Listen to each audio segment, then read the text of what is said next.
माँ बाप नहीं मान रहे, अफसर नहीं मान रहा, मनवाना किसको है?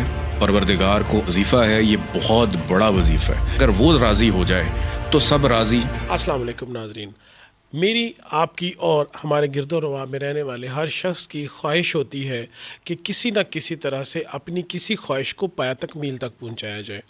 जहाँ तक इस चीज़ का तयन है कि हमने कोई बात किसी से मनवानी है, चाहे वो आपके पेरेंट्स हों, चाहे वो आपके कोई दोस्त हों, चाहे आपकी बीवी हो, चाहे आपके हस्बैंड हो, चाहे आपकी औलाद हो, दोस्त हो, मनवाने का फ़न सैयद मोहम्मद अली ज़ंजानी साहब से जानेंगे कि ज़ंजानी साहब, किसी से अपनी बात मनवाना, अपनी ख्वाहिश मनवाना, क्या ये इंसान के बस में आ सकता है? कोई वजीफ़ा करने से कोई ज़ुबान में ऐसी तासीर आ जाए? बहुत शुक्रिया बुखैर साहब आपका। इस मौजू का इंतखाब करने से पहले मैं आपको सबसे एक बहुत बड़ी बात बताता चलूँ, क्योंकि ये जो आज वजीफ़ा है ये बहुत बड़ा वजीफ़ा है। जो इसकी अफादियत को समझ जाएगा वो इसके मतलब से भी आशना हो जाएगा और उसको इस वजीफ़े को करने का लुत्फ़ भी आएगा। हम जब भी वज़ाइफ बताते हैं उस वज़ाइफ के पीछे एक चीज़ पोशीदा होती है। जो भी शख्स जिस मकसद के लिए कर रहा होता है उसकी कोई ना कोई हाजत होती है।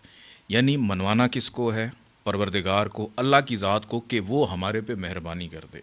और फिर उसके बाद लातादाद कॉल्स, लातादाद मैसेजेस के माँ बाप नहीं मान रहे, अफसर नहीं मान रहा, स्कूल के अंदर चीज़ें डिस्टर्ब चल रही हैं, बच्चे नहीं मान रहे हैं। मतलब किसी न किसी उलझन के अंदर हर शख्स ये घिरा हुआ है कि हमारी बात नहीं मानी जा रही। इसका मतलब है कि कोई भी उनकी बात नहीं सुनना चाह रहा। तो मैं इस नतीजे पे पहुंचा कि कोई एक ऐसा वजीफ़ा कर लिया जाए कि अगर वो राज़ी हो जाए तो सब राज़ी, और जिससे चाहें जो चाहे रब राज़ी तो सब राज़ी। सब राज़ी।